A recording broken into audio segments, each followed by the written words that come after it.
नमस्ते, मैं doctor Zubair Khan, assistant professor geography, government college Bundi. आपका स्वागत करता हूं बीए पार्ट प्रथम वर्ष भूगोल की कक्षा में। इस कक्षा में हम भूगोल के द्वितीय प्रश्न पत्र पर्यावरण भूगोल का अध्ययन करते हैं। समुद्री जलस्तर में वृद्धि होने से तथा समुद्री तूफानों की आवृत्ति बढ़ने से समुद्र तटीय भागों की उपजाऊ भूमि में अनेक जहरीले लवण घुल जाएंगे तथा भूमि बंजर हो जाएगी। अब एक नई समस्या सामने आई। जैसा कि हम जानते हैं कि ग्रीन हाउस प्रभाव के कारण लगातार जो पृथ्वी का तापमान बढ़ रहा है, इस बढ़ते हुए तापमान के कारण समुद्री जलस्तर ऊंचा उठ रहा है, क्योंकि ध्रुवीय क्षेत्रों की बर्फ पिघल रही है, उच्च पर्वतीय क्षेत्रों की बर्फ पिघल रही है और ये पिघली हुई बर्फ जल के रूप में समीपवर्ती सागरीय और महासागरीय क्षेत्रों में आकर मिल रही है, जिससे समुद्री जल स्तर के अंदर वृद्धि हो रही है। जब कभी भी ये समुद्री जल स्तर ऊंचा उठता है तो समीपवर्ती तटवर्ती भागों को ये जलमग्न कर लेता है। इस तरह समुद्र तटीय क्षेत्रों के जो उपजाऊ भूमि के क्षेत्र हैं, वो इस लवणीय जल, जैसा कि हम जानते हैं सागरों और महासागरों का जल लवणीय जल होता है, इसके अंदर अनेक प्रकार के लवण घुले होते हैं। खास तौर से जब हम देखते हैं तो इसमें सबसे ज्यादा मात्रा के अंदर सोडियम क्लोराइड के लवण पाए जाते हैं, जो वास्तव में एक क्षारीय लवण है। तो इस प्रकार से जब ये लवणीय जल समीपवर्ती उपजाऊ भूमि को जलमग्न करता है, जब इसके ऊपर फैल जाता है तो ये समस्त भूमि को बंजर कर देता है, लवणीय कर देता है और ये हानिकारक लवण उस क्षेत्र की भूमि के उपजाऊपन को समाप्त कर देते हैं। संयुक्त राष्ट्र पर्यावरणीय कार्यक्रम यूनाइटेड नेशन एनवायरमेंटल प्रोग्राम, जिसका लघु नाम यूनिएप है, यूनाइटेड नेशन एनवायरमेंटल प्रोग्राम की रिपोर्ट के अनुसार पृथ्वी का तापमान बढ़ने से चीन, Indonesia, Thailand, Bangladesh, Myanmar, Nigeria तथा दक्षिणी अमेरिका के उपजाऊ डेल्टा क्षेत्रों में बाढ़ आने तथा समुद्री जलस्तर में वृद्धि के कारण जलमग्न होने से कृषि पैदावार विशेषकर चावल की उपज घट सकती है। अब हम ये देखते हैं कि विश्व की अधिकांश जनसंख्या का वर्तमान समय में जो आहार का प्रमुख स्रोत है वो चावल है। तो यूनाइटेड नेशन एनवायरमेंटल प्रोग्राम की रिपोर्ट में ये कहा गया है कि यदि इसी दर से पृथ्वी का तापमान बढ़ता रहा तो विश्व के इन देशों चीन, Indonesia, Thailand, Bangladesh, Myanmar, Nigeria, दक्षिणी अमेरिका के डेल्टा क्षेत्र, खास तौर से चीन, इंडोनेशिया, थाईलैंड, बांग्लादेश, म्यांमार ऐसे देश हैं जो दक्षिणी पूर्वी एशिया के देश हैं। यहाँ पर विश्व की सघन जनसंख्या निवास करती है और इस जनसंख्या का मुख्य आहार चावल है। जब कभी भी इन क्षेत्रों के डेल्टा क्षेत्र बाढ़ की चपेट में आएंगे, विशेष रूप से समुद्री जल स्तर में वृद्धि होने के कारण जो समुद्री जल की बाढ़ आएगी, जिसमें लवणीय जल की प्रधानता होगी, तो यहाँ की उपजाऊ भूमि नष्ट हो जाएगी, जिससे विशेष रूप से चावल की कृषि, चावल के उत्पादन में कमी होगी और इस संपूर्ण जनसंख्या का ये मुख्य आहार है जो कि उनके उदर की पूर्ति करता है। तो ये अपने आप में एक बड़ी समस्या उभर कर सामने आएगा। खाद्यान्न आपूर्ति की समस्या को लेकर ये सामने आएगा। इस प्रकार की यदि समस्या सामने आई, क्योंकि ये क्षेत्र विश्व के बहुत ही घनी आबादी के क्षेत्र हैं, तो ये मानव इतिहास के लिए, मानव जाति के लिए एक विध्वंसकारी और अत्यंत घातक समस्या होगी। कीटों की नई प्रजातियां भी फसलों को अत्यधिक हानि पहुंचा सकती है। अब एक समस्या यह भी सामने आ रही है, जब कभी भी वातावरण में परिवर्तन होता है, जलवायु में परिवर्तन होता है, तो विभिन्न प्रकार के नए कीट पतंगों का जन्म होता है, क्योंकि वातावरण के अनुसार ही किसी भी क्षेत्र के जीवों का निर्धारण होता है। तो हो सकता है कि कीटों की ऐसी नई प्रजातियां पनपे, ऐसी नई प्रजातियां सामने आए जो कि कृषिगत फसलों को और ज्यादा हानि पहुंचाएं और ज्यादा नुकसान पहुंचाएं। तो यह भी एक बड़ी संभावना है कृषि के ऊपर दुष्परिणाम के अंतर्गत। मानव पर प्रभाव। ग्रीन हाउस इफेक्ट का मानव पर क्या दुष्प्रभाव पड़ता है, इसका अध्ययन हम करेंगे। वर्तमान समय में हम ये देख रहे हैं कि मानवीय गतिविधियों के कारण ही तो ग्रीन हाउस प्रभाव जैसी समस्या आज सामने आई है, जिसका वृहत स्तर पर जो परिणाम हमारे सामने आया है वो भूमंडलीय तापन के रूप में आया है। भूमंडलीय तापन से विभिन्न प्रकार की पर्यावरणीय, जलवायविक और अन्य समस्याएं हमारे सामने आ रही हैं। इन समस्याओं से मानव के ऊपर क्या दुष्प्रभाव पड़ते हैं, मानव प्रजाति इनसे कितना जूझती है, उसके ऊपर कितनी हानि होती है, इसका अध्ययन हम मानव पर दुष्प्रभाव के अंतर्गत करेंगे। ग्रीन हाउस प्रभाव के कारण प्रकृति में होने वाले किसी भी परिवर्तन के दुष्प्रभाव से मानव बचा नहीं रह सकता। यह बिल्कुल संभव है क्योंकि मानव भी प्रकृति का जीव है। प्रकृति में किसी भी प्रकार का परिवर्तन होगा, प्रकृति में किसी भी प्रकार के दुष्प्रभाव आएंगे तो उनसे मानव कदापि नहीं बच सकता। जिस प्रकार अन्य जीव जंतु इन दुष्परिणामों से प्रभावित होंगे, ठीक उसी प्रकार मानव भी इनसे अवश्य प्रभावित होगा, उसे भी इसकी हानि का सामना अवश्य करना पड़ेगा। मानव जनित ग्रीन हाउस प्रभाव मानव को ही सर्वाधिक क्षति पहुंचाएगा। अब देखिए, वर्तमान समय में जो ग्रीन हाउस प्रभाव सामने आ रहा है, ग्रीन हाउस प्रभाव उत्पन्न हो रहा है, वास्तव में वो मानव जनित ही है। मानव ने ही अपनी अविवेकशील गतिविधियों के कारण इस प्रकार की समस्या को जन्म दिया है और ये समस्या वर्तमान समय में जब बढ़ेगी तो सबसे ज्यादा मानव को ही प्रभावित करेगी। वास्तव में मानव द्वारा किए गए ये कार्य आत्मघाती हैं, ये स्वयं को क्षति पहुंचाने वाला कार्य है। हम देखते हैं कि मानव को ग्रीन हाउस प्रभाव किस प्रकार से प्रभावित करेगा, किस प्रकार से उसे हानि पहुंचाएगा, क्या संभावनाएं हो सकती हैं और वर्तमान में क्या प्रभाव पड़ रहे हैं। तापमान में वृद्धि होने से मध्य एवं उच्च अक्षांशों में निवास करने वाली जनसंख्या के स्वास्थ्य पर बुरा प्रभाव पड़ेगा। अब ये एक समस्या, एक संभावना है और काफी हद तक ये पूर्ण रूप से यथार्थ होने वाली संभावना है। जैसा कि हम जानते हैं, भूमध्य रेखा से ध्रुवों की ओर जाने पर तापमान में वृद्धि होती है क्योंकि अक्षांशीय स्थिति के अनुसार ही पृथ्वी के ऊपर जलवायु का निर्धारण होता है। ध्रुवीय क्षेत्रों की ओर बढ़ने पर तापमान में कमी होती है, भूमध्य रेखा से ध्रुवों की ओर जाने पर तापमान में कमी होती है, वृद्धि नहीं होती बल्कि कमी होती है। तो इस तापमान में जैसे जैसे कमी होती है, वहां की जलवायु के अनुसार वहां पर विभिन्न जीव जंतुओं का विकास होता है। जब कभी भी इस तापमान में वृद्धि होगी तो उष्णकटिबंधीय क्षेत्र के विभिन्न जीवाणु, विभिन्न प्रकार के कीटाणु, विभिन्न प्रकार की बीमारियां इन क्षेत्रों में भी फैलने लगेगी और यहां पर निवास करने वाली जनसंख्या, खास तौर से मैं मानव जनसंख्या की बात कर रहा हूं, जो कि इन बीमारियों के लिए आदी नहीं है, उनमें इन बीमारियों के प्रति प्रतिरोधक क्षमता नहीं है।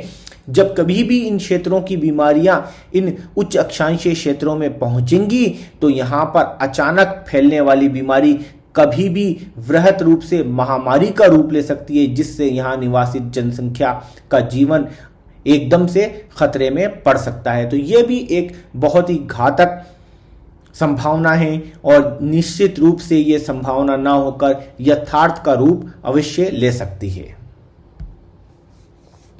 अनेक लोग अकाल मृत्यु को प्राप्त हो जाएंगे। जब इस प्रकार की बीमारियां यहां पहुंचेंगी, इस प्रकार की महामारियां यहां पर पहुंचेंगी तो अनेक बेगुनाह बेकसूर लोग मृत्यु को प्राप्त हो जाएंगे। जैसा कि हम देखते हैं, अभी वर्तमान में ही कोरोना जैसी महामारी फैली जो कि विश्व में सभी जगह फैल गई, अचानक फैली, जिससे बहुत ही बड़ी संख्या में मौतें हुई। विश्व में हर जगह, हर क्षेत्र में इसके दुष्परिणाम देखे गए। तो हो सकता है कि जलवायु परिवर्तन के कारण प्राकृतिक रूप से या कृत्रिम रूप से कैसे भी यदि कोई विषाणु लीक होता है, वहां से किसी प्रयोगशाला से लीक होता है या प्राकृतिक रूप से जनित होता है कोई विषाणु या बैक्टीरिया और इस प्रकार के क्षेत्रों में फैल जाता है, तो फिर से इस प्रकार की महामारी आ सकती है जिससे लाखों लाख लोग अपनी जान से हाथ धो बैठेंगे।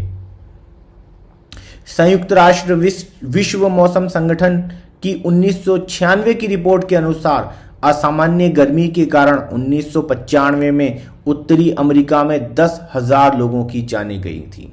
ये देखा गया कि सिर्फ एक ही वर्ष 1995 में केवल असामान्य गर्मी के कारण लगभग 10,000 लोगों की जानें चली गई। ये भी एक चौंकाने वाला आंकड़ा है और हो सकता है कि यदि वहाँ महामारी फैले या अन्य प्रकार की बीमारियां फैले तो ये 10,000 का आंकड़ा 10 लाख तक भी पहुंच सकता है, जो कि मानव जाति के लिए एक बहुत बड़े खतरे की घंटी के रूप में देखा जा सकता है।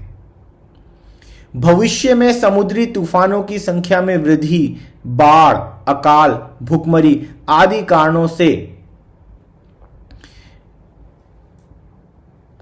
जनहानि की आशंका है। देखा गया है कि भविष्य में जैसे जैसे तापमान में परिवर्तन आएगा, जलवायु में परिवर्तन आएगा, समुद्री तूफानों की संख्या बढ़ेगी, बाढ़ बढ़ेगी, भूखमरी बढ़ेगी, जिससे कि जनहानि होने की संभावना बढ़ती चली जाती है, क्योंकि ये ऐसी पर्यावरणीय आपदाएं हैं, ये इस प्रकार की समस्याएं हैं जो कि सीधे मानव को प्रभावित करती हैं, मानवीय जनसंख्या को प्रभावित करती हैं। तो ये पर्यावरणीय समस्याएं हमारे लिए घातक हो सकती हैं और ये पर्यावरणीय समस्याएं ग्रीन हाउस इफेक्ट के द्वारा ही उत्पन्न हो रही हैं। विश्व की सबसे बड़ी आपात स्वयंसेवी संस्थाओं रेड क्रॉस तथा रेड क्रेसेंट सोसाइटी 1999 की रिपोर्ट में ये चेतावनी दी गई है कि विश्व महाविपदा के दशक की ओर अग्रसर हो रहा है। अभी देखा गया कि कई स्वयंसेवी संस्थाएं, जैसा कि आप जानते हैं रेड क्रॉस है, रेड क्रेसेंट है, ये ऐसी सोसाइटी हैं जो कि पर्यावरण से संबंधित या स्वास्थ्य से संबंधित अपने शोध कार्य करती रहती हैं, उनका प्रकाशन करती रहती हैं और विश्व में आने वाली समस्याओं की ओर अपना ध्यान आकर्षित करती रहती हैं। तो उनकी 1999 की रिपोर्ट में यह चेतावनी दी गई है कि विश्व धीरे धीरे महाविपदा के दशक की ओर बढ़ रहा है। विश्व में कई ऐसे प्रकार की समस्याएं और विपदाएं आ सकती हैं। प्राकृतिक विपदाओं से बड़ी संख्या में लोग प्रभावित होंगे। अभी देखिए, जब इस प्रकार की विपदाएं आएंगी, जब इस प्रकार की समस्याएं सामने आएंगी तो उससे बड़ी संख्याओं में लोग प्रभावित होंगे, बड़ी संख्या में लोगों की जानें जाएंगी, मृत्यु होगी, अनेक प्रकार की समस्याएं सामने आ सकती हैं। समुद्र तटीय भागों में निवास करने वाली विशाल जनसंख्या जल स्तर में वृद्धि से सर्वाधिक प्रभावित होगी। अब ये देखा गया है कि विश्व में अधिकांश क्षेत्र जहां पर विकास हुआ है, विश्व के अधिकांश क्षेत्रों में जो बड़ी जनसंख्या निवास करती है वो समुद्र तटीय क्षेत्रों पर निवास करती है, क्योंकि विश्व के अधिकांश बड़े बड़े नगर औद्योगिक नगर हैं, बंदरगाह नगर हैं। जैसे कि हम भारत में बात करते हैं तो भारत का आप सबसे बड़ा नगर जो कि भारत की आर्थिक राजधानी कहा जाता है, मुंबई, वो भी एक समुद्र तटीय नगर है। चेन्नई एक समुद्र तटीय नगर है। तो विश्व में अनेक ऐसे बड़े बड़े नगर हैं जहां पर बहुत बड़ी संख्या में जनसंख्या निवास करती है और ये सभी समुद्र तटीय क्षेत्रों में बसे हुए नगर हैं। जब कभी भी समुद्री जल स्तर में वृद्धि होती है तो सबसे ज्यादा दुष्परिणाम यहीं देखने को मिलता है और यहीं पर प्रभावित होते हैं, क्योंकि एक बड़ी जनसंख्या निवास करती है तो यहां हानि की भी संभावना बड़ी होती है। जलवायु में परिवर्तन के कारण अनेक जलजनित तथा कीटाणु जनित रोगों के ऊपरी अक्षांशों में फैलने की आशंका है, जैसे मलेरिया का फैलाव मध्यवर्ती अक्षांशों में हो सकता है। जैसा कि मैंने अभी आपको बार बार बताया कि भूमध्य रेखा से ध्रुवों की ओर जाने पर तापमान में लगातार कमी देखी जाती है, उच्च अक्षांशों में तापमान कम होता है। तो इसके कारण जैसे जैसे तापमान में वृद्धि होगी तो उष्णकटिबंधीय क्षेत्रों की जो बीमारियां हैं, खासतौर से मलेरिया जैसी बीमारी जो कि एक उच्च तापमान के क्षेत्र में पाई जाती है, क्योंकि ये जैसा कि हम जानते हैं मलेरिया एक फीमेल एनाफ्लीस मच्छर के द्वारा फैलाया जाता है। तो ये मच्छर खास तौर से उच्च तापमान वाले क्षेत्रों के अंदर ही पैदा होता है। तो इस मादा एनाफ्लीस मच्छर के फैलाव वृद्धि के कारण इस प्रकार की बीमारियां इन उच्च अक्षांशों में फैल सकती हैं, मध्यवर्ती अक्षांशों में फैल सकती हैं, जहां पर यह भयानक महामारी का रूप धारण कर सकती है। और मलेरिया अपने आप में एक घातक महामारी रही है। विश्व मानव इतिहास में इसकी अपनी एक भूमिका है। इसने बहुत ही बड़ी मात्रा में लोगों को मौत की नींद सुलाया है। तो इस प्रकार की महामारी मध्यवर्ती अक्षांशों में फैलने की संभावना है तापमान के बढ़ने के कारण। ग्रीन हाउस प्रभाव को नियंत्रित करने के उपाय। वर्तमान समय में मानव जनित क्रियाओं द्वारा, मानव की अविवेकशील गतिविधियों द्वारा, मानव द्वारा किए गए विभिन्न अविवेकशील कार्यों द्वारा ग्रीन हाउस प्रभाव बढ़ता जा रहा है, जिसके दुष्परिणामों का अध्ययन हम कर चुके हैं और इसके दुष्परिणाम हर जगह हैं। वनस्पति पर है, जीव जंतुओं पर है, कृषि पर है और स्वयं मानव पर है। कई प्रकार के इसके दुष्परिणाम देखे गए हैं, पर अभी भी समय है कि हम इस बढ़ते हुए ग्रीन हाउस प्रभाव को नियंत्रित कर सकते हैं। आने वाली कई बड़ी समस्याओं से हम बच सकते हैं।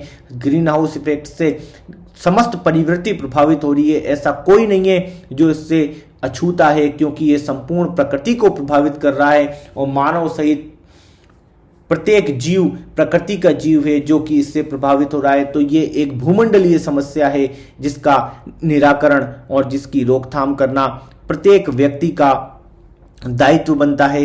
तो यहाँ देखा जा रहा है कि ग्रीन हाउस प्रभाव को नियंत्रित करने के अंतर्गत कौन कौन से उपाय कारगर सिद्ध होते हैं। इस अध्याय में हम यही अध्ययन करेंगे कि किन उपायों को हम अपनाकर ग्रीन हाउस प्रभाव के प्रभाव को कम कर सकते हैं, नियंत्रित कर सकते हैं, भविष्य में होने वाली हानि से बच सकते हैं।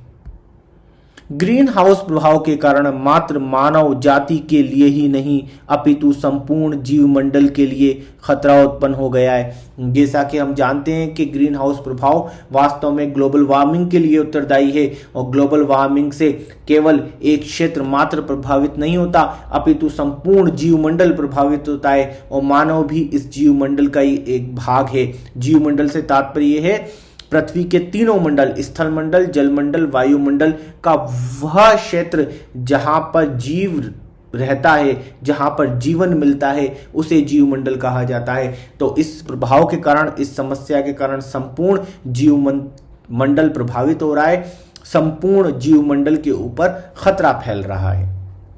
इसके व्यापक दुष्परिणामों को देखते हुए विश्व समुदाय इससे बचाव के उपाय खोजने में जुट गया है। अब ये देखा गया है कि वर्तमान समय में ग्रीन हाउस इफेक्ट के बहुत ही खतरनाक और व्यापक दुष्परिणाम हैं, जिससे बचाव के लिए समस्त विश्व को एकजुट होकर इससे रोकना पड़ेगा, इसे लड़ना पड़ेगा, इसे नियंत्रित करना पड़ेगा। तो वर्तमान समय में इसके लिए समस्त विश्व एकजुट होकर इसके दुष्परिणामों को रोकने के लिए एक साथ आगे बढ़ रहा है और कार्य कर रहा है। इस अध्याय के असाइनमेंट के रूप में आपको निम्नलिखित प्रश्न का उत्तर देना है। प्रश्न संख्या 1, मानव पर ग्रीन हाउस प्रभाव के दुष्परिणामों पर टिप्पणी लिखिए। इस प्रश्न के अंतर्गत आपको मानव पर पड़ने वाले ग्रीन हाउस प्रभाव के दुष्परिणामों पर टिप्पणी लिखनी है। क्योंकि ये प्रश्न लघुतरात्मक प्रश्न है, अतः इस प्रश्न के उत्तर की अधिकतम शब्द सीमा 200 शब्द है। धन्यवाद, आपने ये वीडियो अंत तक देखा। जल्दी ही नए अध्याय के नए वीडियो के साथ हम फिर मिलेंगे।